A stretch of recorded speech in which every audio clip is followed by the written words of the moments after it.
안녕하세요. 오복벌꿀 농장 양대군입니다. 지난 6부에서는 벌집, 즉 소비에 대한 아주 깊은 연구 결과와 내용을 보셨는데요. 오늘은 명장의 강의 7부, 드디어 엄청난 강의 영상의 끝을 찾아왔습니다. 이번 영상은 분량이 매우 긴 편이니 중간중간 쉬어가시면서 집중해서 봐주세요. 자, 그럼 7부 마지막 강의 영상 시작하겠습니다.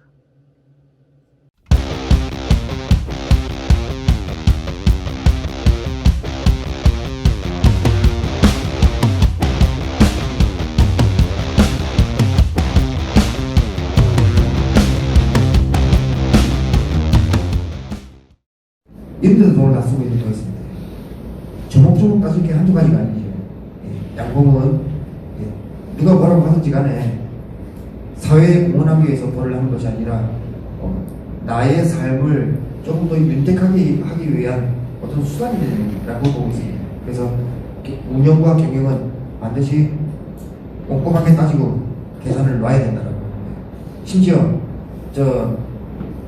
우리 벌 운영하지 않습니까?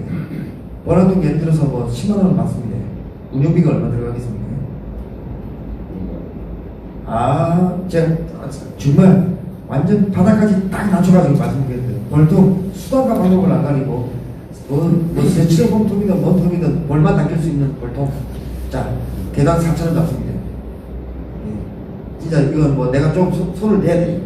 합판도 좀 내야 되고 4,000원 주고 삽니다.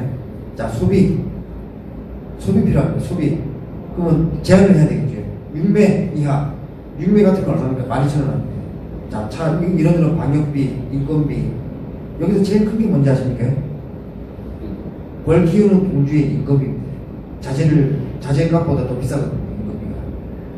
내가 분당 가서 뚜껑을 여는 순간부터 인건비가 발생됩니다. 그게 내가 아닌 타인을 고용해서 시켰을 때 뚜껑 여는 순간 이 사람은 인건비가 새어나가기 시작하는 겁니다. 왜 공주의 인건비를 대부분 생각을 안 하는 경우가 많더라고요.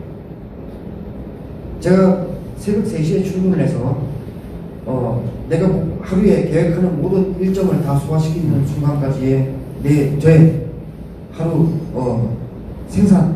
생산비를 인건비를 벌어내는데 책정하는 저의 금액은 적게는 100만 원이고 많게는 150만 원.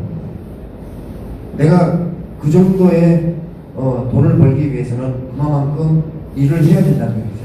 그런데 그것만 생각하면 안 되는 겁니다. 벌에 들어가는 지출 내용도 반드시 잘 써야 되는 거죠. 잘 쓰는 모든 내용에 가장 중요한 내용이 뭐냐? 첫 번째는 벌통일 거고, 두 번째가 소비입니다. 소비는 한 장 여러 장이 합쳐진 상태로 운영이 되다 보니까 실제 합쳐보면 금액은 별거 아닌 것 같은데 이것이 통수가 많은 경우에는 무시 못하는 경영비가 들어가는 내용. 그래서 소비를 조금 더 자연의 상태를 봤을 때 꿀벌이 요구하는 가장 최적화된 내가 요구하는 내용과 일맥상통하고 있는지를 반드시 살펴볼 필요는 있다라고 봅니다. 그래서 제가 관찰을 하면서 최종적으로 느낀 게 뭐였냐면 결국에는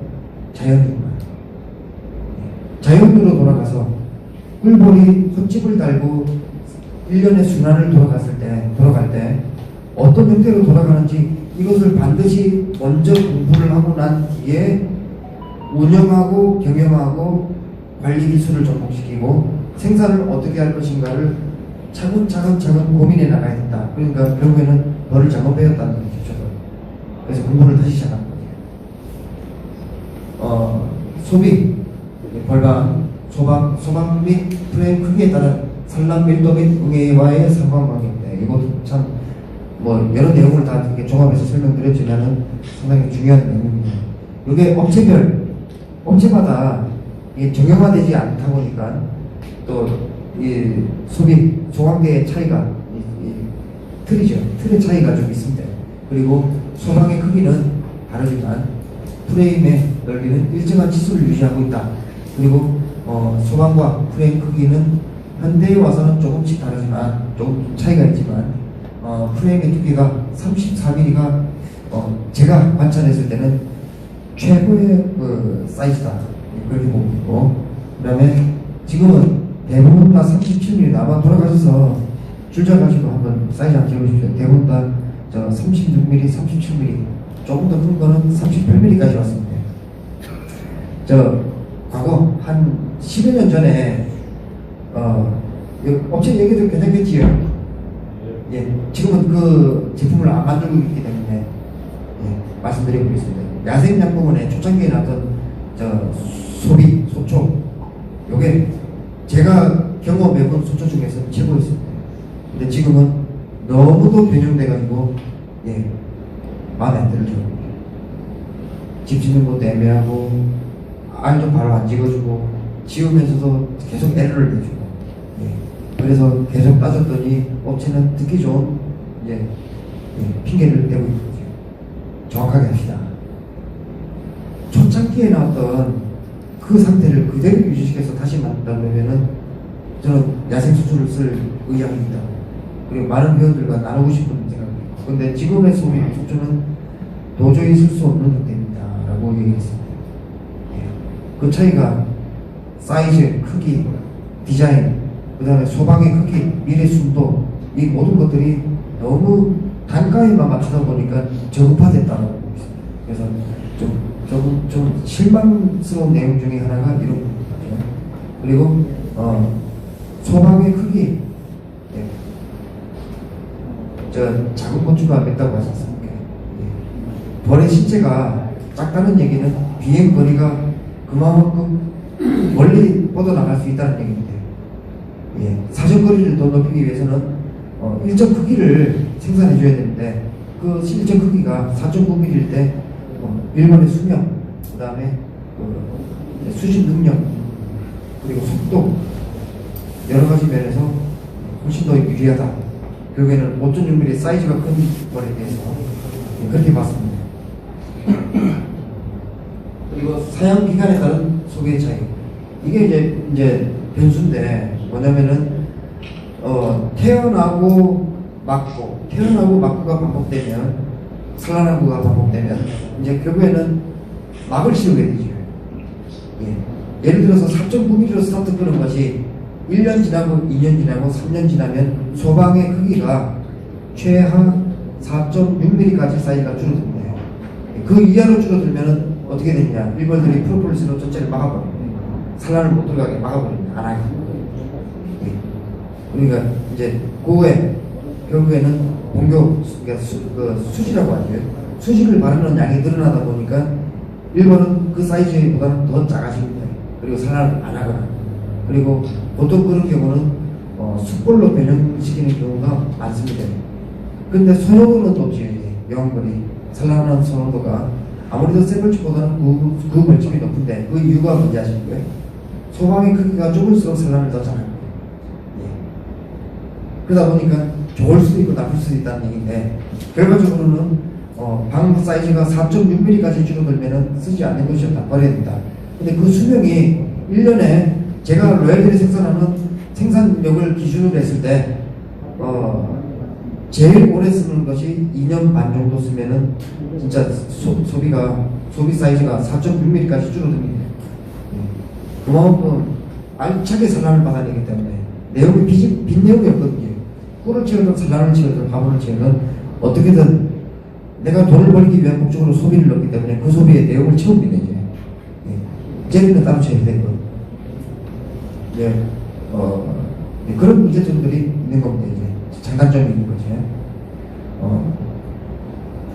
그것이 왜 하필이면 플라스틱이냐? 저는 나무를 선호하는데, 그래서 나무 사이즈에서 이 정도 사이즈를 만들 수만 있다면 참 좋겠다라는 생각이 들어서 한 몇 년 전이죠. 이제 우리 그 동호회에서 그런 일이 있었습니다. 저도 알고 있던 내용이 있고 관심이 있던 내용인데, 어떤 한 분 지인분께서 이제 이걸 이슈화시킨 거죠. 35mm 쓰자. 그래서 어느 모 양봉원에서 이 사이즈를 기반으로 해서 만들어서 잠깐 궁금한 적이 있었습니다. 실제는 그걸 써야 되는데, 그걸 쓰는 게 맞고. 근데 두께는 만족을 시켰는데 소방 크기가 만족이 안 된 거예요. 5.1mm 그대로 갖고 있었던 건데, 그래서 저는 구입을 안 했습니다. 근데 만약에 반대로 소광 사이즈는 4.9mm를 충족시켰는데 소광대 사이즈가 37mm다. 여러분은 어떻게 하시겠습니까? 그거 선택하시겠습니까? 선택하겠습니다. 저는 역시 선택 안 합니다. 아실 겁니다. 예. 제가 기준하는 이 사이즈 안에 들어오기 전에는 절대 안 씁니다. 왜냐? 예. 돈을 썼을 때는 반드시 이유와 목적이 있어야 되기 때문에 이게 종합적 관찰에 따른 견해입니다. 역시 같은 말을 계속 반복하고 있는데 결과적으로 소비의 수명 및 산란의 면적률의 상관관계는 작동과 운영 방법에 따른 결과치를 볼 수 있는 척결이다. 네, 그렇게 보고 있습니다.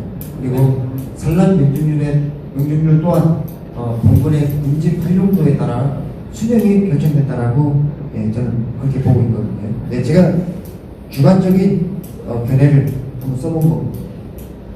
보관 방법에 따라 이제 뭐 이런저런 소비의 수명이나 내용이 달라지고, 그 다음에 이제 결국에는 소비가 이제 생산이 경영을 하는 데 있어서 어떻게 보면 절대적인 거거든요. 예를 들어서 우리가 소황대만 걸어놓고 헛집을 달아내서 꿀을 따고 잼을 생산하고 유목을 생산해서 뭐 분양도 하고 화분도 채분하고 꿀도 따고 이런 모든 내용을 다 수반하려면은 이거는 뭐 다시 줄러야 되는 겁니다.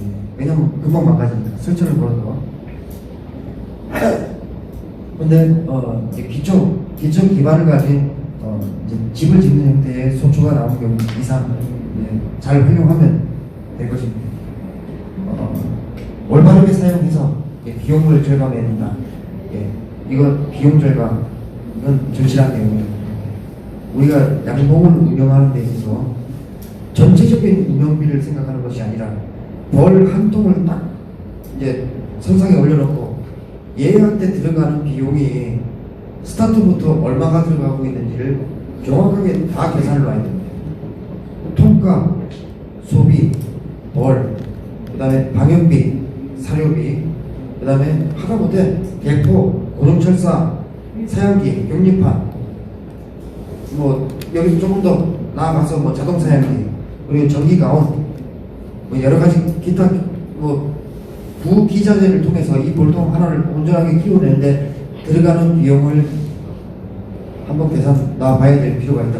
그리고 얼마 정도 비용이 들어갔으면 내 이것 배상돼서 내가 여기다가 생산을 가미를 시켜서 얘한테 얻은 수익이 얼마인가. 그래서 내가 쓴 내용과 벌어들인 내용을 계산을 한번 놔봐야 되겠죠. 그 남은 비용이 뭔지 아십니까? 내 임금.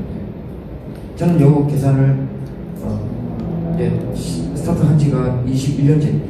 이건 늘 참고에 적고 있거든요.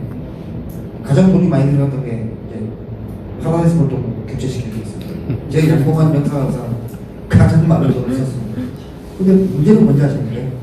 투자해서 그 다음에 다 빼냈으면 대체리 보고 가지고 넣으면 반드시 떼낸다. 목적이 있었으니까. 그리고 어떤 기자재를 쓰든지 간에 저는 분명히 비전을 제시해야 된다라고. 기자재는 반드시 비전을 제시해야 된다. 그 비전이 나하고 궁합이 맞으면 이거는 누가 뭐라고 하든지 간에 쓰는 겁니다. 내가 썼을 때는 최고인데 다른 사람이 썼을 때는 이거 최하반일 수도 있습니다. 왜냐? 추구하는 바가 다르기 때문에. 해석하는 차이이기 때문에 이제 품질의 차이가 생깁니다.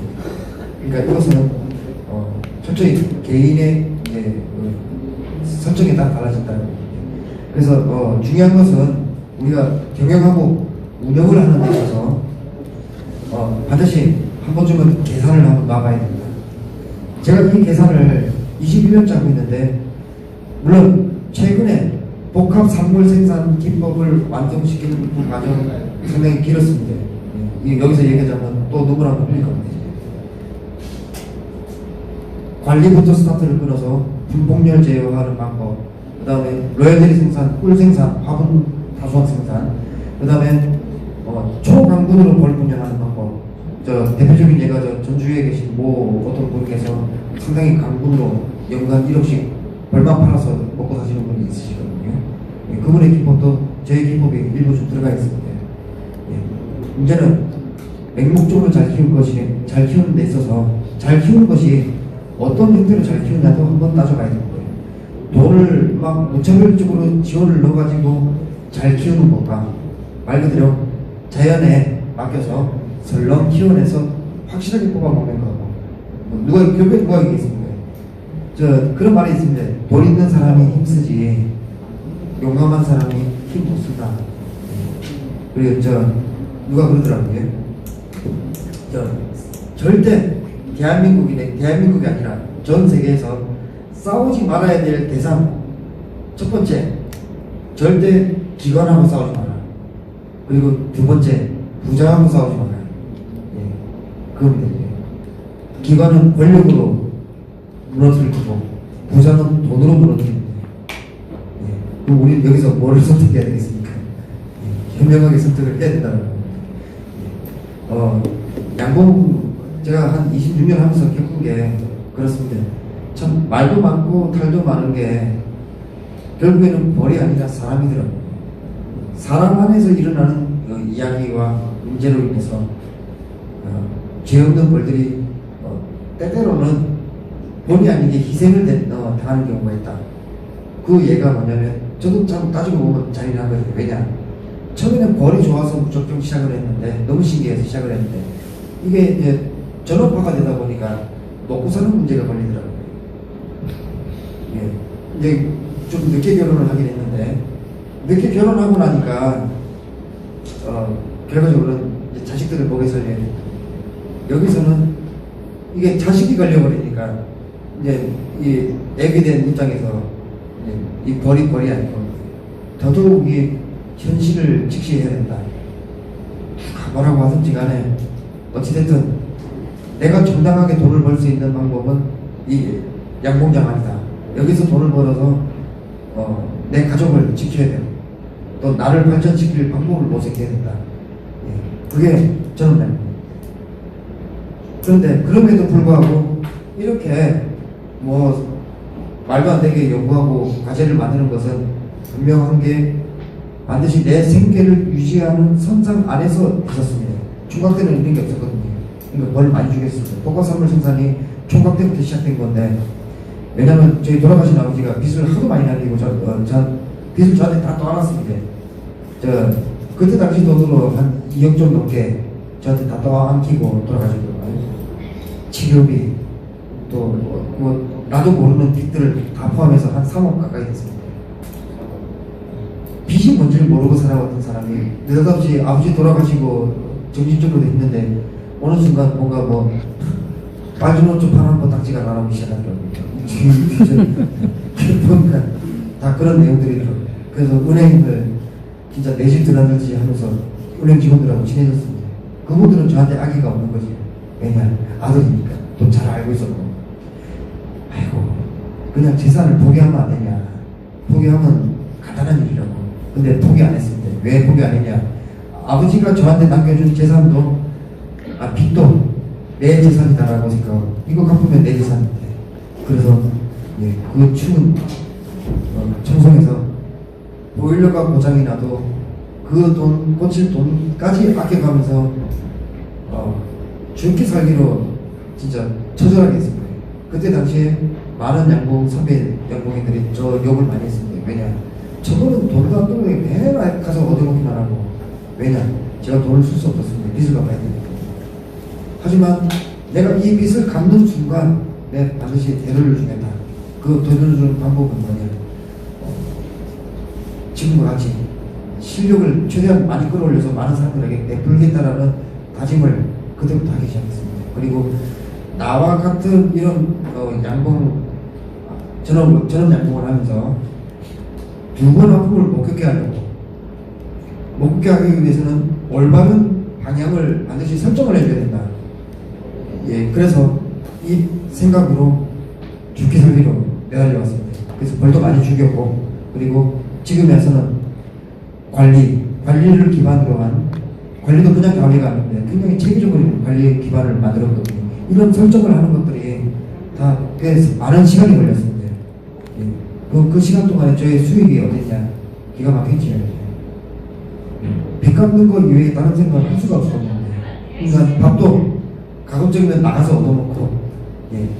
냉골에서 잠을 자더라도 분명히 희망 하나 품고 자야 된다. 예. 그냥 자면 안 된다. 졸린다고 자면 안 된다. 그래서 그 시간에도 늘 일을 안고 있었습니다. 뭐 여담이긴 한데, 이 복합 사물 생산 기술을 알려면 벌의 생리를 먼저 알아야 되거든요. 이걸 알려고 제가 무슨 행동을 했냐면, 이제 2월 인춘 중성이 되게 춥습니다. 제 공장은 정말 상상도 못할 정도로 추운데 철원하고 비슷한데, 제 공장 이제 들어가는 입구 왼쪽 보면 이제 지금 이제 설탕하는 교반기가 있는 거기다가 텐트 쳐놓고 대략 한 11월 말까지 거기서 먹고 자고 있습니다. 집을 버리려고. 왜냐면 혼자였기 때문에.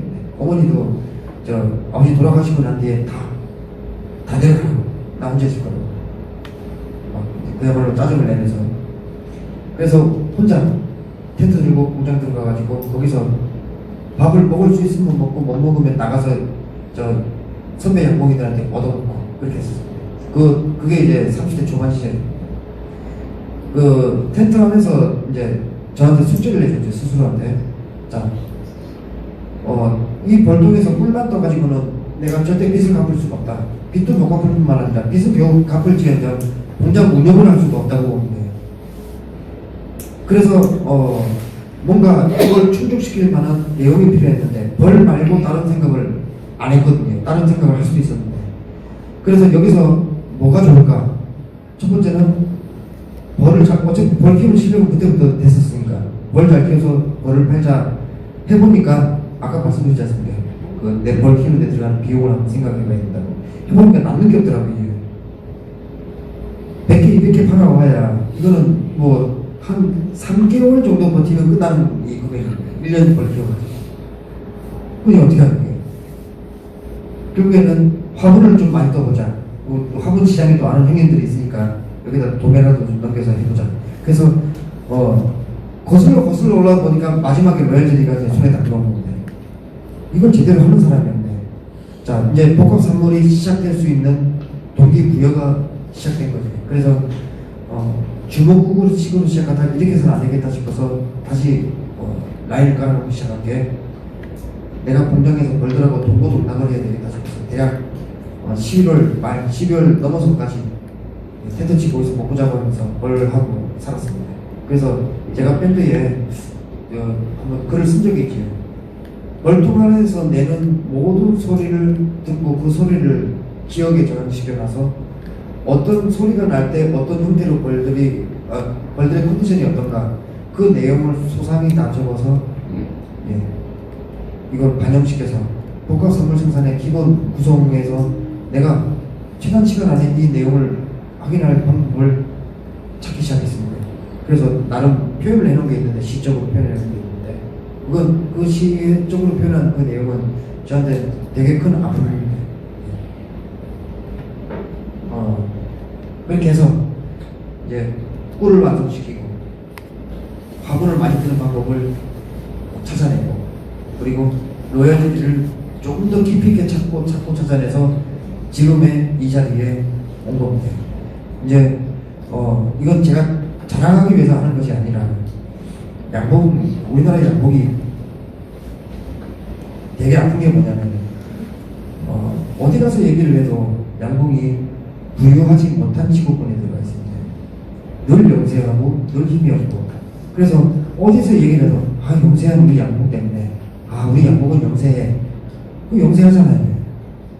뭐 그렇게 가지고 밥을 먹고 살아요. 그 얘기 들을 때마다 정말 자존심 상해.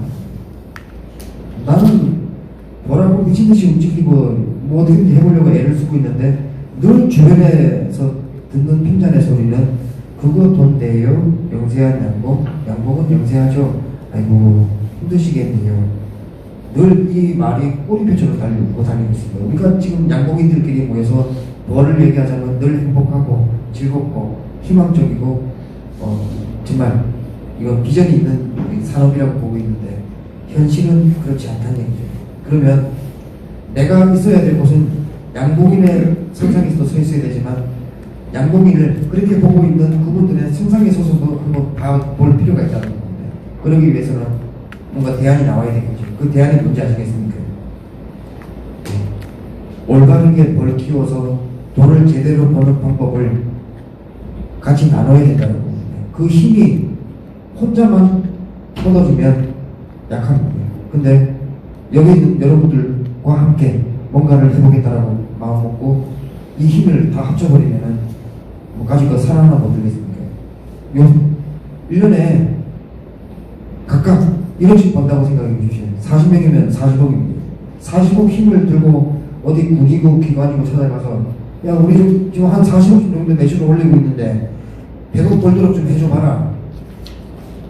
이런 내용이 필요하다. 뭐가 필요하다고 물어볼 거 아니겠습니까? 그럼 이런 내용이 필요하다. 여기하면 말해주면 되는데. 근데 개인의 양봉이 1억 이상의 소득을 올린다고 가정을 했을 때 고소득인데 혼자 가서 이런 일을 하면은 조금 더 벌 것 같은데 좀 가능할까요? 라고 하면은 안 해주면 돼요. 예, 그게 현실입니다. 그걸 제가 지금 맞닥뜨리고 있고 제가 여기서 저 컨디션 되게 안 좋거든요. 건강 상태가 썩 좋은 사람이 아닌데 하도 오랜 시간 너무 격하게 양봉을 하다 보니까 권력이 많이 들어있습니다. 로열티 생산을 단점을 예를 들어 보시더라도 적은 양의 통수로 올해 8,000명을 뽑으려고 하면 야피에 있고 야피를 회복시키고 그 내용에서 재료 생산을 이 정도까지 하려면요 진짜 뼈를 깎았습니다. 뼈를. 남들이 봤을 때 8,000명, 와, 그러면 몇 곱하기 몇은 얼마? 그 계산을 놓고 계시겠지만, 그걸 생산한 당사자는 뼈를 깎아서 합니다.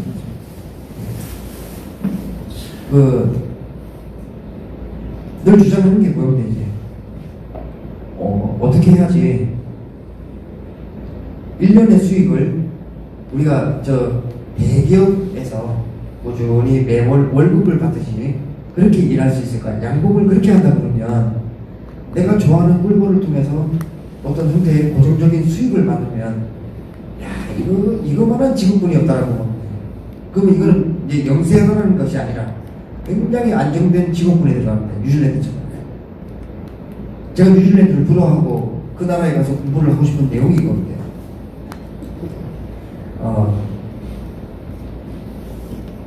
가능하다고 봅니다. 단지 실천을 안 하는 겁니다. 실천을 하려고 노력해보니 남들이 안 하던 것을 하려고 하다 보니까 부딪히는 것이 너무나 많다 보니까 최근 들어서 극도로 스트레스를 많이 받고 있습니다. 잠을 못 자요. 부딪히는 것마다 되는 것도 안 되는 게 더 많고 안 되는 것을 되게 하려고 그러니까 이게 보통의 문제가 아니더라고요. 하지만 반드시 넘어야 될 산이라고 보고 있습니다. 도전할 겁니다. 계속 도전을 해보고 계속 문을 두드릴 거고 뭐 필요하다면 투쟁을 해서라도 얻어낼 겁니다. 이거는 왜냐 내 미래가 걸린 문제고 앞으로 3분의 최종 보류인 로열제리가 끝까지 살아남을 수 있는 길이다라고 보기 때문에 그 중심을 좀 누군가는 분명히 만들어야 되는데 올바르게 만들어야 된다고 보고 있습니다. 이제 소맥이라 보니 별 얘기가 나왔습니다. 질문이 있습니다. 예. 예. 조금만 노래하시기를 예. 이거 안 좋다고 얘기했는데 잠시만요. 제가 잘 안 들려서 그러는데. 수분만은 로얄젤리가 예. 수분만 별로 안 좋다고 하게 예. 65% 증정치가 있는데 예. 근데 수분 마늘 로열제리가 안 좋은 것이 아니라. 로얄젤리가 65%가 원래 수분이잖아요. 예? 예. 65%가 원래 수분이라. 65%까지는 아니고 63% 정도. 예. 예. 그 2% 차이가 지방이고 어마무시하거든요. 단백질이고. 예. 그런데 제가 알기로는 90% 이상 수분이 돼야 예. 세상에 로얄젤리라고 그러거든요. 예. 그러니까 밖에는 수분이 너무 많으면은 그렇게 질이 좋지 않은 로얄젤리라고. 요 63%의 기준이 뭐냐면 네. 우리 그 자연 상태에서 우리가 자연스럽게 지어지는 왕대에 들어있는 로얄 젤리를 기준해서 이야기하는 겁니다. 그 기준이 이제 국제 기준이 된 거고 그래서 저도 처음에 알기는 수분 함량이 한 70%대 정도가 됐을 때가 최상의 로얄젤리 걸로 알고 있어요. 나머지가 30%가 이제 테네시데이, 단백질, 아미노산 이런 구성 요소들, 비타민하고.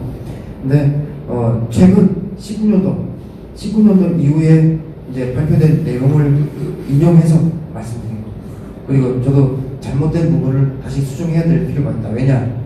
제가 목표하는 바는 이제 국내 내수시장도 내수시장이지만 수출을 목표를 하려고 하면은 거기에 준하는 생산을 해야 되기 때문에 방향 설정을 어떻게 해줄 건가를 보는 거거든요. 그래서 예. 요새 이제 젤리 농가들이 생산하는 게 아주 그러니까 우리가 보통 보면은 좀 약간 밀도가 좀 진하고 예. 그런 좋은 줄 알았는데 사실은 예. 그것이 좋은 게 아니고 예. 수분이 근데 그 젤리 주걱을 떠서가지고 예. 줄줄 흐를 정도의 그 정도 젤리가 예. 최고의 그게 젤리라는 거 있거든요. 예, 63% 정도의 수분량이면 예를 들어서 우리가 스푼으로 퍼서 딱 넣으면 툭 떨어지는 게 아니라 방울 떨어집니다. 완전 물처럼 주르륵 흐르는 게 아니에요. 이게. 그리고 수분 함량의 양은 말씀드렸다시피 환경에 따라 달라지는 건데 수분 함량이 높은 것이 젤리의 품질이 높다는 것은 이 연구된 자료를 검색해봤을 때는 아닌 걸로 나오고 있습니다. 대부분 65% 이하, 64% 그러니까 정도. NHDA가 예. 함유량이 참 많이 들어있는 게 예.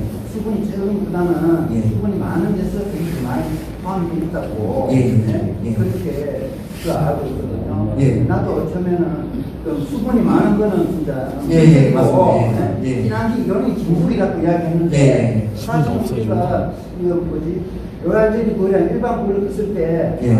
정말로 진짜 징그러워 진짜 뭐 던지도 안 뜨면 안 딱 뜨잖아요. 그건 문제가 있는 거예요. 63%는 문제가 있다는 거예요. 그러니까 예. 어떤 사람들은 이 진짜 정보에까지만 써도 예. 최고 나쁜 예, 맞습니다. 셀 중에 하나고 정말 좋은 말씀해 주신 게 우리 체유하다 보면 유충의 어떤 문제로 인해서 이제 충을 끄집어내고 거기 안에 들어있는 로얄젤리를 일벌들이 청소를 하는 과정이 생깁니다. 제일 먼저 섭취하는 게 뭔지 아십니까? 수분이에요. 그 다음에 남은 잔류 물질을 남겼는데 그걸 떠오면은 되게 뻑뻑하지. 그것은 로얄젤리의 품질이 이제 떨어진 상태에 나쁘다고 하긴 그렇고 품질이 낮은 형태의 젤리라고 해야 되죠. 근데 사실 그걸 젤리를 뜨는 건 좀 그렇지요. 그럼 그런 경우는 그렇게 에러난 로얄젤리들은 따로 퍼내집니다. 따로 퍼내가지고 뭐를 쓰냐? 왕양성할 때 청소해 먹습니다. 물하고 섞어가지고 그거 버릴 게 없다는 거죠. 네, 그럼 예. 질문 예. 예. 지금 우리나라에서 이제 유통되고 있는 게 예. 국내산하고 그다음에 다수학 제리왕하고 두 가지로 지어가지고 유통되고 예. 있거든요. 예. 근데 그 두 가지 중에서 가격 단가를 봤을 때 예. 국내산 제리 생산한 거하고 다수학 제리왕에서 생산한 거하고 제리 가격 차이가 나더라고요, 저게요. 예. 그래서 강사님께서는 거기에 대해서 또 어떻게 생각하시는지 궁금하고 제 개인적인 예. 한 가지 더 부탁 예. 드리고 싶은 얘기는 지금 그 다수학 그 제리왕에서 나오는 그 제리하고 예. 저 중국에서 지금 뭐 중국이나 저쪽에서 수입 제리 원가가 엄청나게 싸게 들어오고 예, 예, 맞습니다. 10분의 1 정도 가격밖에 안 되고요. 예, 예. 그래서 저도 중국에 가서 직접 제가 가져오기도 하고 뭐 여러 방면을 예. 촬영해 봤는데 예. 그러니 제가 보기에는 가격 차이는 분명히 있는데 예. 품질은 이때 대해서는 어떻게 생각하시는 그 품질은? 한번 말씀해 주시죠. 감사하겠습니다. 예, 일단 가격에 대한 제 개인적인 생각을 말씀드리겠습니다. 아까 처음에 말씀드린 걸로 알고 있는데 대한민국 로얄젤리는 일반학이 됐든 다수학이 됐든 어디에서 나왔던 젤리든지 간에 정상적으로 볼통 안에 이축떠서 볼통 안에 들어가서 정확하게 50에서 72시간 전에 빼낸 젤리가 생산돼서 냉동되어 있다면 품종을 막론하고 그 젤리의 단가는 앞으로 향후 5년에서 10년 뒤를 내다봤을 때는 가격이 지금보다는 최하 30% 이하로 떨어져 있어야 됩니다. 예. 이것이 양봉 농가가 살 길이다라고 보고 있습니다. 그러면 결국에는 우리가 생산을 하는 형태의 문제가 생길 겁니다. 결국에는 뭐냐? 초대량화를 해야 됩니다. 그냥 대량화가 아닙니다. 요새 웬만하면 1, 2톤 뜨거든요. 예, 마음만 먹으면 웬만하면 저 시큰데 조선 쪽에 저 이충 잘 뜨는 사람 돈 있으면 자 사람 한 두 사람 사고 째려 한뭐 내가 뭐한 300통 한 400통 정도 하겠다 그러면 400통 저 째려 저 이충 뭘 하든지 간에 5왕을 집어넣고 초대량 생산을 했을 때 가격은 당연히 떨어지지 않겠습니까? 팔아서 운영을 해야 되니까. 근데 문제는 이제 이건 생산자 입장에서 이야기하는 거고 이제 전체적인 시장의 흐름을 내다봤을 때에는 세계 시장 흐름 안에 대한민국 로열 젤리가 너무 비쌉니다. 그건 확실합니다. 전 세계에서 로열 젤리 가장 비싼 나라가 뉴질랜드하고 한국인 것 같습니다. 호주도 쌉니다. 가까운 호주하고 뉴질랜드 가깝거든요. 그 두 나라도 가격 차이가 어떻게 생기는데 이상하게 우리나라하고 대한민국 아시아권에서 로열젤리 그렇게 많이 생산하는 나라가 로열젤리를 너무 비싸게 만들고 있는 거죠. 당장 가까운 일본에 수출을 할 수 있는 충분히 자격 요건을 갖고 있는데 조금만 가다듬으면 수출이 가능하거든요. 생산하고 품질 관리만 가다듬으면. 근데 안 되는 이유가 뭔지 아십니까? 단가. 그 단가의 기준이 이제 한번 따져봐야 될 필요가 있는 거죠. 아까 제가 운영 경영을 계속 얘기하는 이유가 이거예요. 로열젤리의 단가를 낮추는 방법은 다른 거 없습니다. 여기 안에 제가 다 설명드린 겁니다. 자, 사람 인건비를 최대한 줄여야 되고, 첫 번째, 생산군에 불필요한 내용들을 제거해야 된다. 출판조, 지원군조, 얘네들 관리 안 하니까 사료 들어가면 돼. 계산 놓으면 얘네들 사료값 다 포함시켜야 되거든요. 그러니까 결국에 내가 지금 평균 뭐 도매 가격 2만원 잡고 거래되는 젤리를 내년에 15,000원으로 가격을 낮출 수 있는 유일한 방법은 생산비를 낮추는 방법밖에 없습니다. 예, 이 방법은 가능하다고 보고 있습니다. 그런데 그렇게 해서 인건비를 챙기기 위해서는 초대량 생산이 이루어져야 된다. 1톤 가지고는 택도 없다. 예, 최하 5톤 이상 생산이 돼야 된다. 그러니까 1, 2톤 가지고 예를 들어서 15,000원, 7,000원 같으면은 생산자 입장에서는 정말 거의 모험을 하는 겁니다. 당장은 운영을 해야 되겠으니까 자금 회전을 해야 돼요. 자금 회전 때문에 할 수 없이 싼 가격에 내놓는 거지. 이게 안전선이 선은 분명히 아니다. 불과 한 5, 6년 전에, 한 6, 7년 전, 그 정도로 되더라도 가면은, 로열젤리 단가가 50g 기준으로 해가지고 15,000원 거래됐습니다. 그때는, 차 띄고 포다 띄고 나면은, 대략 50g 한 병당 마진율이 한 2, 3,000원 나왔습니다. 그러면은, 요거를 보통 한 10,000병 단위로 생산했을 때, 공주가 가져가야 될 그 돈이 되는 겁니다.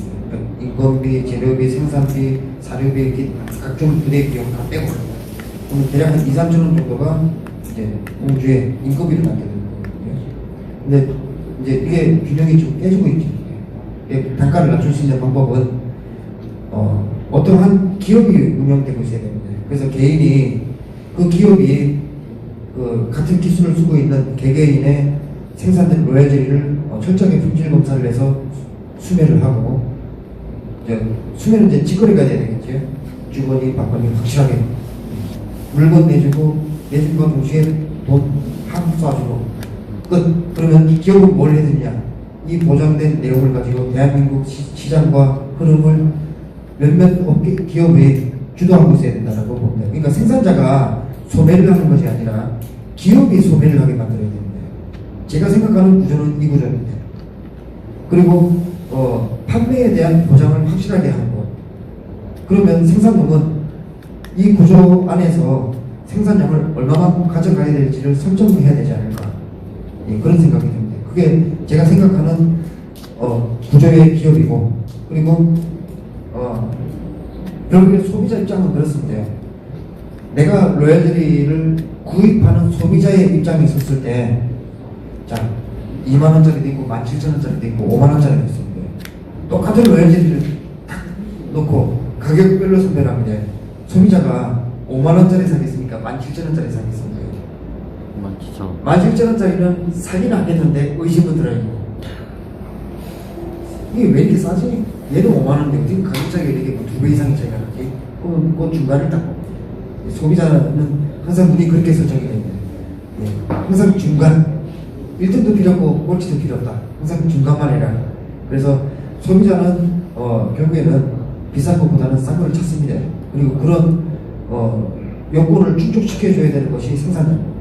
그리고 이 충족시킨 내용을 가지고 사업을 판매를 해야 되는 것은 기업이라고 봅니다. 그러니까 좀 유기적인 체제가 좀 필요하다고 봅니다. 생산자가 왜 소비하는 것까지 신경을 써야 되나? 네, 이것은 시장의 논리에 썩 좋은 방향은 아니다라고 봅니다. 제가 연평균 소매되는 양이 대략 한 7, 8천 병 정도 소매를 하거든요. 네, 그냥 누가 팔아달라고 애쓰지 않고 많이 있어도 그 정도 양은 그냥 달달이 꾸준히 나갑니다. 네. 아니, 예. 제가 아까 궁금했던 부분인데 예. 이제 국내산 제리하고 예. 다수학 제리에 대한 그 비교점이라든가 아니면 예. 중국 그 제리 생산 아니, 예. 생산 예. 거기에 대한 그 차이점에 대한 예, 그 차이점 말씀드려 보겠습니다. 예. 이게 최근에 제가 본 내용인데 일본에서 이제 그 연구한 내용이거든요. 신뢰도는 제 개인적으로 봤을 때 95% 정도 신뢰합니다. 너무 논리적으로 썼기 때문에. 제리 다수학 왕의 테네시디는 일반항에 비해서 분명히 떨어집니다. 그 양이 많게는 1.5%포인트 정도 플러스 마이너스 차이가 있고 단백질 함량은 오히려 로얄젤리 다수학 왕이 더 높게 나왔습니다. 10% 이상 높게 나왔습니다. 예, 평균 수치가. 그러면 어떤 것이 좋느냐? 다소왕이 좋을까? 아니면은 일반항이 좋을까? 제가 봤을 때는 도시개신이라고 봅니다. 예, 품질에 큰 차이는 없다라는 겁니다. 테네치리가 1.5%포인트 정도의 차이라고 그러면 아까 저 수분 말씀하셨지 않습니까? 그 수분 함량에 대한 차이로 일어나는 현상인데 이것을 제가 말씀드렸지 않습니까? 사양 관리하는 형태로 내용을 바꿀 수는 있긴 합니다. 근데 분명한 연구된 자료의 차이점은 다수왕이 테네시대가 다소 떨어지는 건 확실합니다. 그리고 일반항도 어떤 일반항이냐에 따라서 달라지는데 가장 높은 게 흑색왕입니다. 근데 흑색왕은 한 통에서 로얄젤리가 5g도 나올까 말까. 4g에서 6g 정도가 최대치라고 합니다. 근데 로얄젤리 품질은 최고입니다. 그러면 이제 장사로 얘기를 해볼까요? 내가 테네시대의 수치가 이제 국제 기준이 어떻게 되냐면 국제 기준이 1.46%에서 2.09% 이하입니다. 그리고 중국은 1.6에서 2.4인가 그런 걸로 알고 있거든요. 중국이 조금 더 완화되어 있습니다. 근데 얘네들은 뭔 짓을 하느냐? 막 섞어가지고 기준 맞춰가지고 판매를 해버리거든. 이게 사업 아무 세계도 있다는 얘기예요. 근데 이제 우리가 품종만 가지고 봤을 때 결과적으로 우리는 돈을 벌기 위해서 젤리를 하는 겁니다. 정직하게 이중도서 틀에 집어넣고 좀 더 고급화된 사양 관리 기술을 통해서 젤리를 뽑는다면 일반항에 근접하지는 못하더라도 거의 근사치의 다소항이 가지고 있는 한계를 넘어선 테네시대의 품질을 만들 수 있다라고 보거든요. 생산을 했을 때. 그러니까 결과적으로는 테네시대의 수치는 차이가 있지만 로얄젤리 다소항이 갖고 있는 단백질의 함량 차이도 장점으로 작용하고 있기 때문에 어떻게 홍보하고 어떻게 활용하냐에 따라 역시 달라진다라고 봅니다. 제 생각은. 근데 결국에는 사업적으로 봤을 때 우리 생산 농가가 그렇게 피땀 흘려서 노력해서 젤리를 뽑는데 접수도 안 받아지고 한 통에서 20g, 10g도 안 나오는 젤리를 생산 안 했습니다. 돈 안 내거든요. 그러니까 결국엔 수익을 만들기 위해서는 거기에 걸맞는 품종을 반드시 써야 되는데 다수왕이라고 해서 무조건 품질이 나쁜 것은 절대 아니다. 저도 편견을 갖고 있었던 사람 중에 한 사람인데 조금 더 과학적으로 접근을 해보니까 꼭 그런 편견을 가질 필요는 없다라고 제가 결론을 내렸습니다. 왜 그러냐면 검사를 저도 해봤고 또 구입한 소비자분들이 올해 제가 이 한 병 한 병을 다 계측을 합니다. 정확하게 48g을 놨거든요. 48g을 오버시키면은 이 뚜껑 닫고 냉동시키면 뚜껑이 터져버립니다. 48g 이하를 담아야 되는데 48g의 조건이 뭐냐면은 이제 제가 판단하기로는 수분 함량이 63% 플러스 마이너스 1%를 준호한 상태에서 그 정도 손상이 되었을 때 48g이 들어갑니다. 50g 이제 쓰고 있는 용기로 따졌을 때 여기에 냉동이 딱 되면은 이제 부풀어 오르게 돼요. 냉동과 동시에 이게 팽창이 되거든요. 그 2g이 팽창된 그 빈 공간을 메꾸는 겁니다. 이제. 그러니까 50g을 담고 싶어 담을 수가 없는 거죠. 50g을 담으려면 실제 공기의 용량은 52g 이상이 들어가요.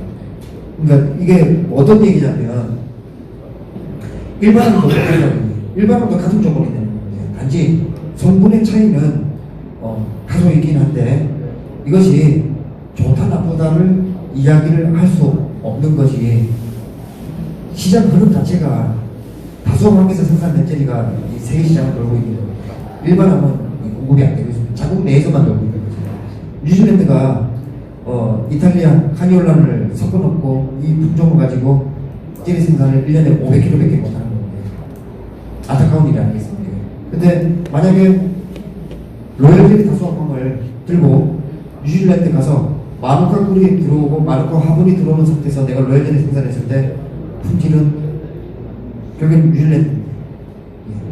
그러니까 이 내용은 어떻게 해석을 하냐에 대한 문제라고 보고 있습니다. 근데 국제 시장 흐름 자체가 아시다시피 중국이 주도하고 중국이 개발한 품종으로 생산 농가들이 생산을 초대량으로 생산합니다. 통당 적게는 10kg, 좀 생산 능력이 있는 분들은 13kg까지 먹고 있습니다. 13kg 같으면 우리나라 50g 기준으로 260kg를 평균적으로 먹는다는 거예요. 예. 그러니까 품종에 따른 이 제품의 품질은 그 해석은 결국에는 생산자가 할 이유는 없다라고 봅니다. 생산자는 오로지 올바르게 생산할 수 있는 방법을 찾아내고 다량의 물을 생산할 수 있는 품종을 써야 됩니다.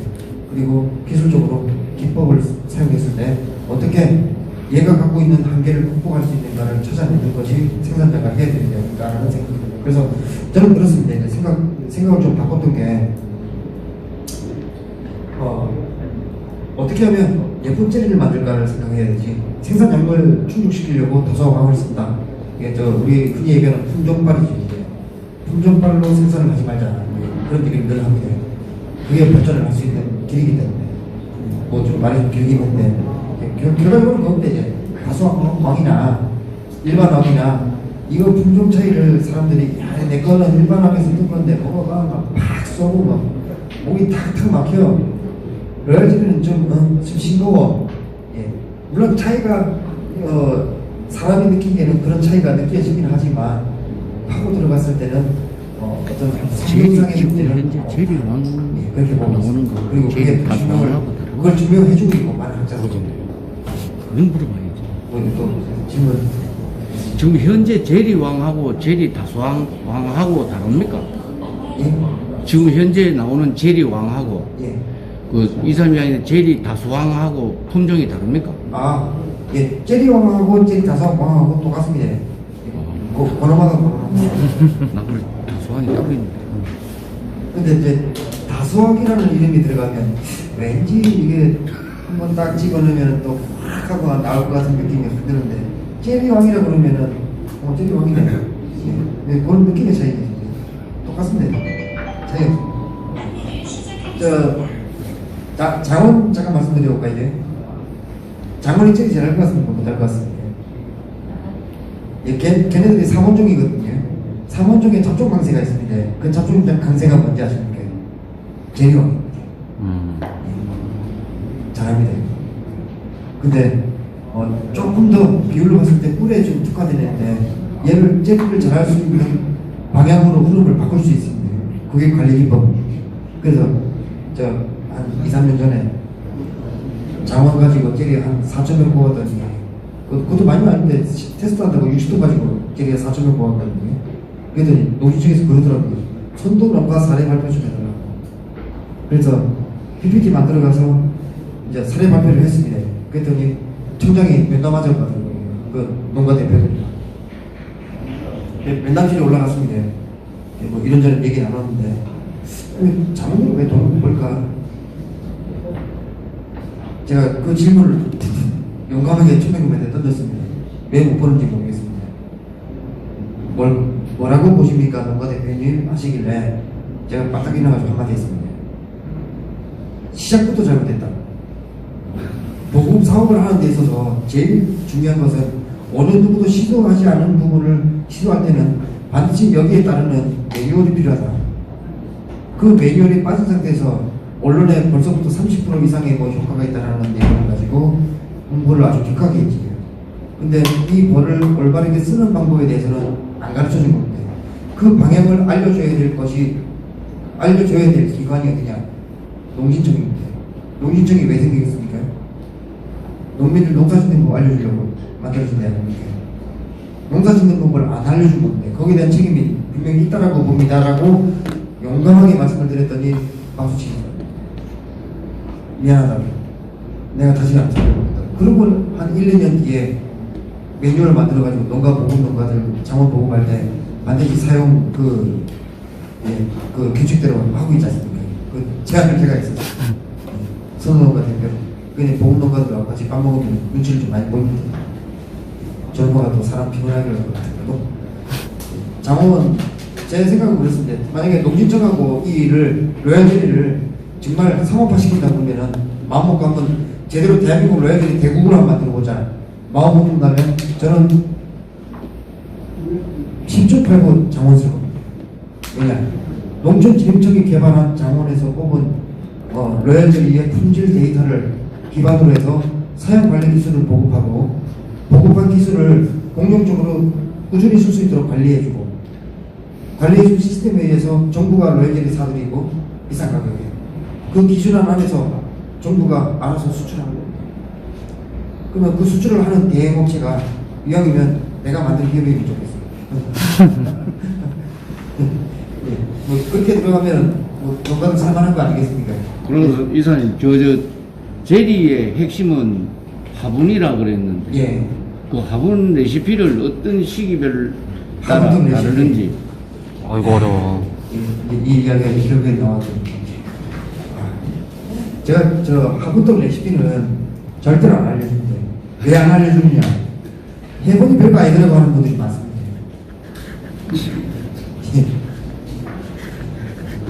저 화분떡 차이가 뭔지 아십니까?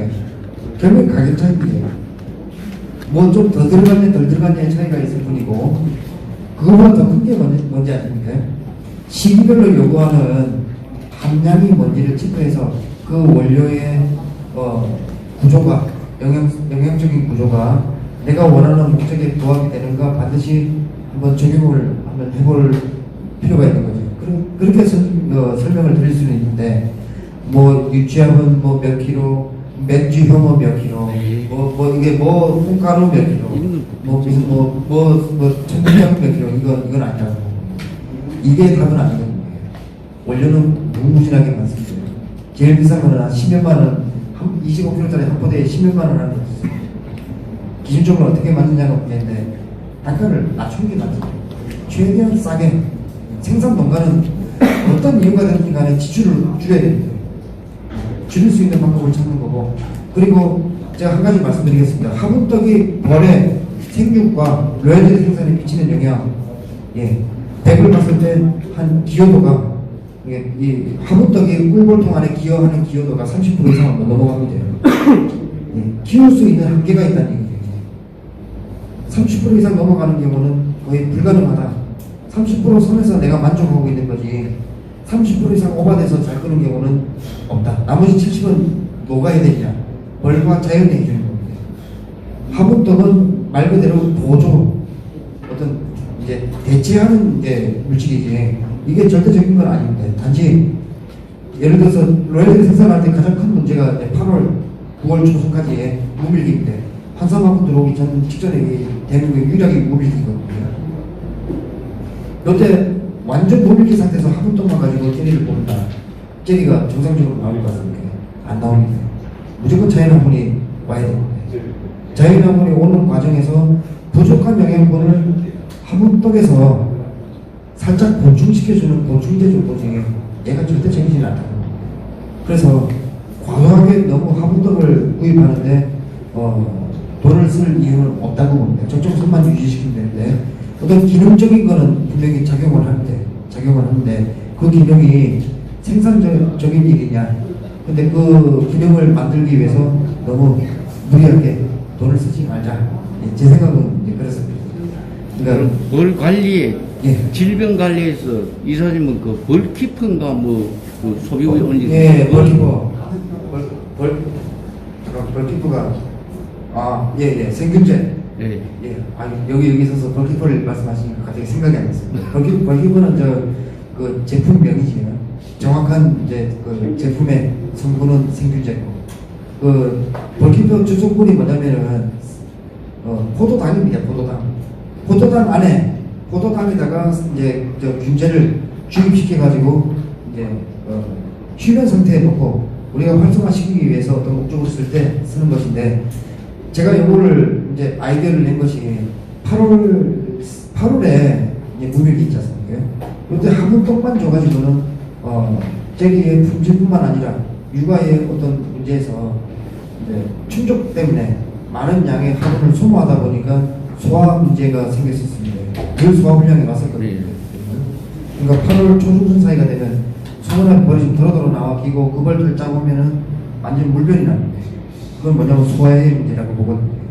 그러니까 화분떡, 사양 이게 함께 들어가다 보니까 계속 벌은 체내에서 이제 과부하가 되는 거거든요. 그래서 이걸 해결할 방법은 딱 제일 빠른 속도의 효과를 보는 건 휴미들이거든요. 근데 항생제를 쓸 수는 없지 않습니까? 생제를 생산하는 데서 문제가 있으니까. 이것 때문에 로얄 젤리 때문에 제가 항생제를 안 쓴 것이 지금 한 10여 년 됐거든요. 거의 20여 년 다 돼갑니다. 그걸 딱 아는 순간 항생제가 어떤 항생제인지 아는 순간 휴미들을 안 썼습니다. 그리고 이걸 대체할 방법을 찾다 결국에는 못 찾다가 최근에 찾은 것이 미국의 뭐 DMF인가 뭔가 하는 그 생균제하고 한국의 벌키퍼 제품명이죠. 그 생균제를 찾게 됐고, 생균제에 대한 내용을 이해를 하려고 역시 자료를 쭉 찾아봤습니다. 옥살산 글리세린 패드를 고안한 학자가 쓴 프로바이오틱이라고 하는 내용에 대해서 꿀벌에 미치는 영향에 대해서 이제 연구 논문을 쭉 한번 읽어봤는데 굉장히 설득력이 있더라고요. 그래서 스타트를 끊었고, 처음에는 가루를 줬더니 안 먹습니다. 사양을 해서 줬더니 잘 먹어요. 잘 먹는데 여전히 단당류를 전하당으로 만드는 내용은 반복되고 있는 겁니다.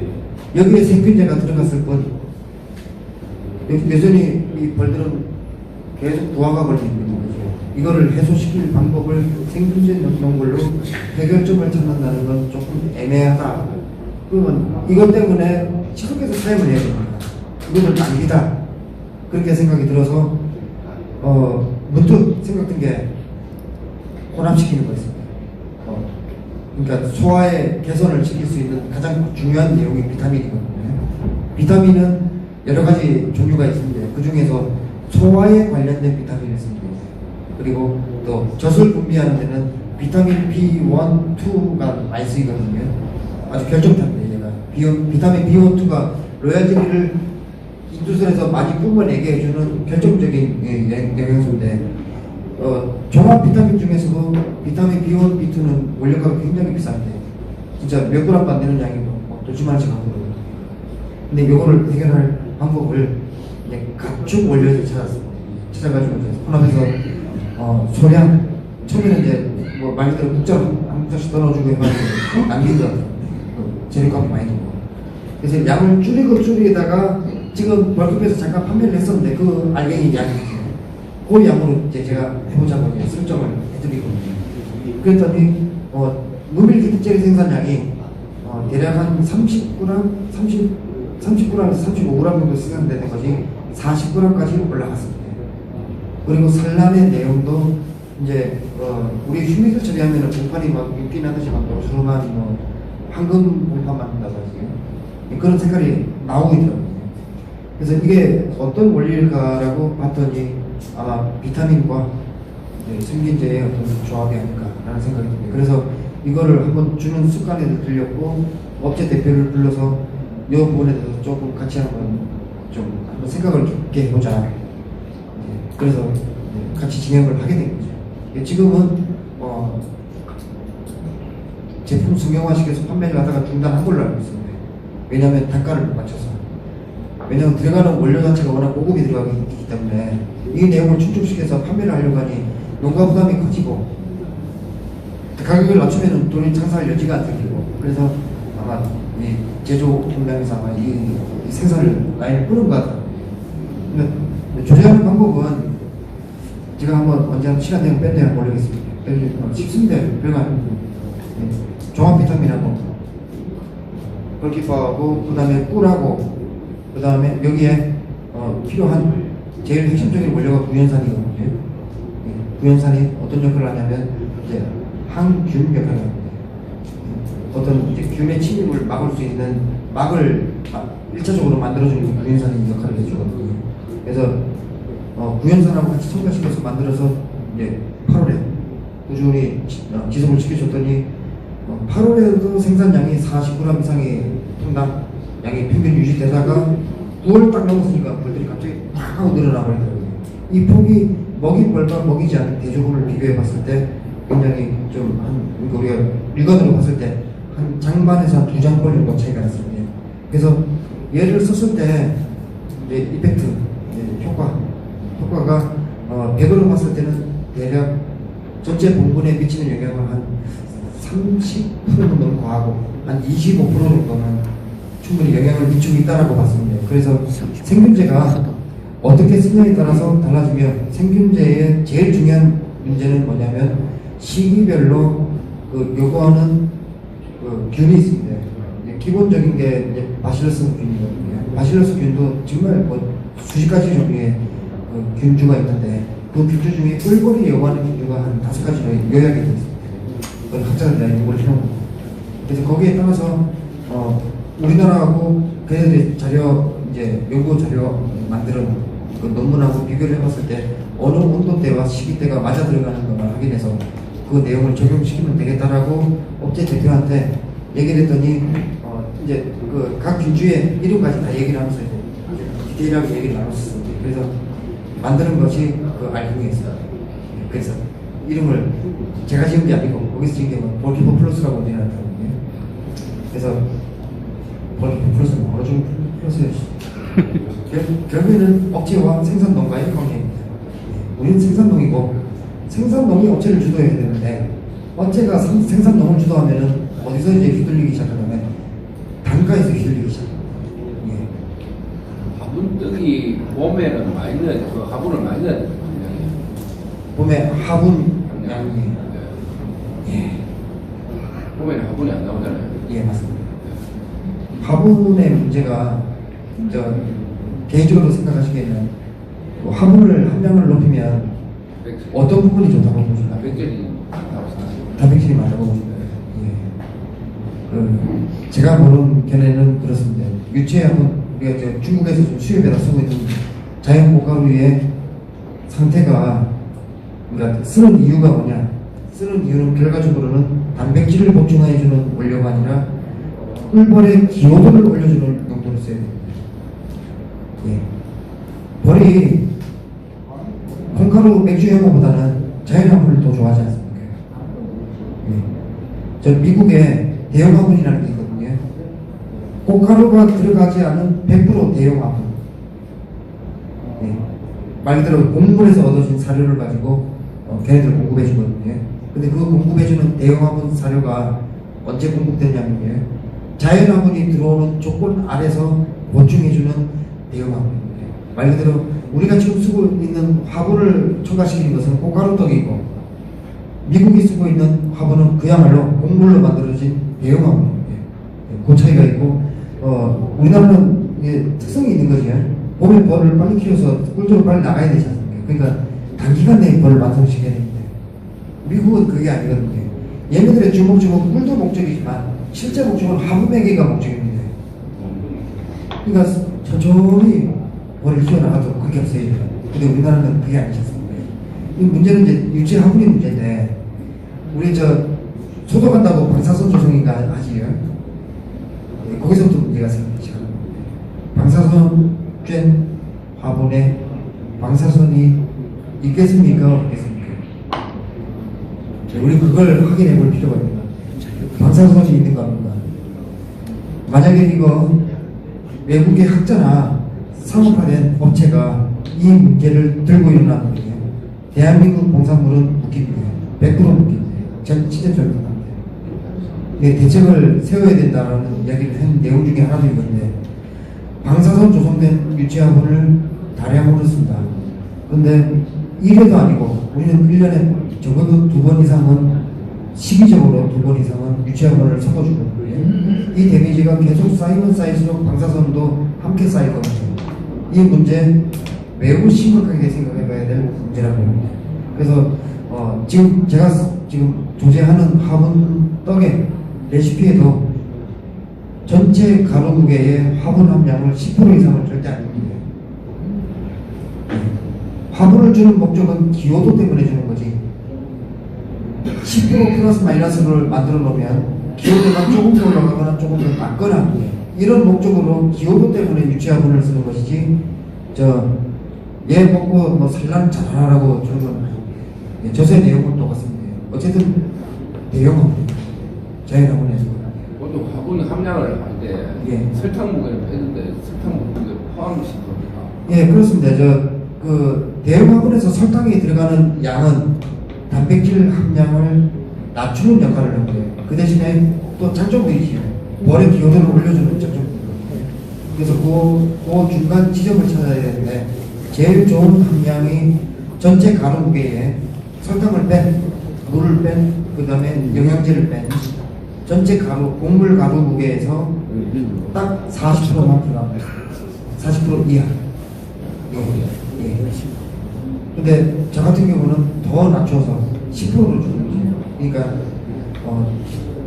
한마디로 말씀드리면, 영양적으로 봤을 때는 유치화분이 생산 그 당시에 단백질이 높은 거지, 유통되는 과정부터 소독되는 과정, 모든 과정을 다 따지고 들어가면 그렇게 영양가적으로 높지는 못할 것이다. 그리고 벌이 충족할 만한 내용의 단백질이나 조단백, 아미노산, 비타민, 그 다음에 각종 필요한 엽산, 이런저런 모든 내용들의 영양소가 그렇게 높지는 못하다. 그리고 건조를 시켜놨기 때문에 필요로 하는 인의 이제 질의 함량도 낮고, 그래서 그 대신에 이 자연화물이 갖고 있는 특성이 있습니다. 벌이 자연화물을 너무 좋아하는 거예요. 얘네들은 이걸 먹고 큰 애들이지 곡물을 먹고 큰 애들이 아니거든요. 곡물은 최후의 법이거든요. 그래서 생화분을 그대로 주면 생화분을 그대로 준다. 예를 들어서 내가 자가 생산한 화분을 벌한테 다시 돌려주려면 과정이 필요한데 당장은 아닙니다. 모밀기로 들어가서 주는 것인데, 이제 내 벌통의 내력을 정확하게 읽고 있어야 됩니다. 초코병은 관계없습니다. 초코병은 전염이 아닌 것 같더라고요. 문제는 부조입니다. 왜 그러냐면, 소량에 들어있는 부조가 들어있으면 분명히 그 봉건에는 꿀도 오염이 되어 있습니다. 오염된 꿀을 먹고 나가서 화분 격단을 묻혀서 들어와서 우리가 체분한 것을 벌한테 준다면 이것은 부조가 전염될 확률이 매우 높아집니다.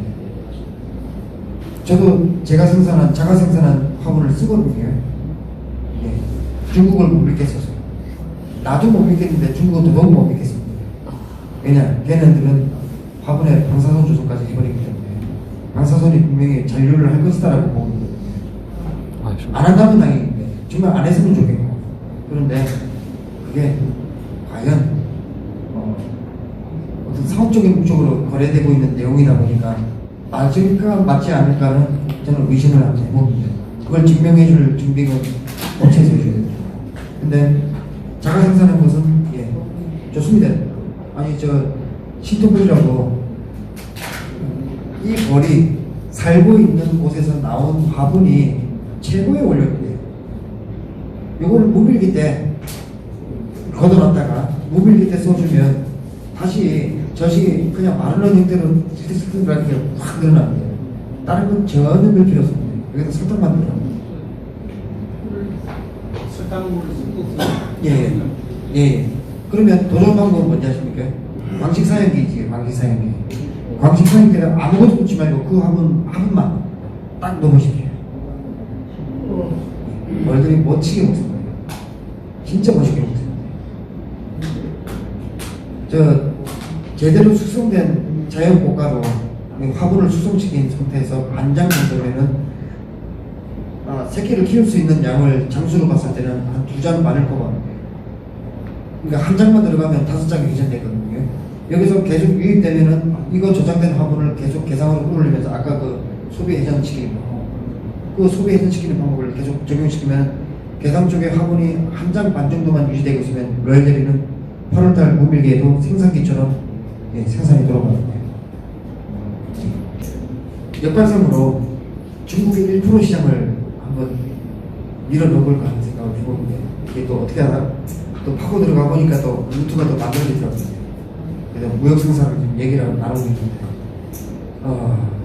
만약에 로얄젤리를 중국 시장에 진출만 시킨다면 이 젤리 시장은 이게 조금 소문 금방 퍼집니다. 야 이거 젤리 어디서 난 거냐? 메이드 인 코리아라는 말 한마디만 나오면 그냥 끝장나는 거예요. 이제 젤리 생산 농가들이 엄청 바빠집니다. 야 내가 예를 들어서 뭐 5,000명밖에 못 뽑는데 야 8,000명 뽑으라고 누굴 죽이려고 잔정해놔. 이제 돈을 걸다가 이제 찢어서 이제 긁기가 싫어질 정도로 생산량을 늘려야 되는 겁니다. 제가 원하는 게 이런 건데 시장 흐름이 이제 판도가 계속 바뀌어 들어가는 거예요. 저는 이제 로얄젤리 생산이 주력이기 때문에 여기에 포커스를 맞춰서 계속 들여다보면서 꿀하고 화분 시장이 뭐가 있는가 계속 제가 좀 살펴보고 있는데 화분은 두 바구니가 있습니다. 근데 내용의 이제 문제점들이 전력 문제들이거든요. 농약 성분이라든가 그 나라가 요구한 화분, 로얄젤리를 이제 말 그대로 왼 화분, 오른 봉독 이렇게 보고 있습니다. 왼쪽은 반드시 화분이 들어가야 되며 여기에 봉독이 함께 가야 된다. 이거 아실지 모르겠지만은 이제 외국의 사이언스지에서 이제 논문을 냈습니다. 각 나라별로 유방암을 가지고 있는 여성 환자들한테 봉독 주입 시험을 했는데 봉독이 암세포를 저지하는 것이 아니라 파괴한다고 했습니다. 근데 다른 암은 몰라도 유방암에는 이 봉독만큼 확실하게 없다고 하거든요. 그래서 조금 더 깊이 있게 연구를 하기 위해서 지금 본격적으로 지금 봉독에 대한 지금 이야기가 화두가 되고 있다는 겁니다. 이런 게 뭐냐면은 흐름입니다. 흐름. 이제 시간이 거의 다 됐거든요. 오후 3시에 끝을 내야 되는데 30분이 오버됐습니다. 그래서 좀 아쉽지만 오늘 시간 마치겠습니다. 어떻게 괜찮았습니까? 네. 감사합니다. 오랜 시간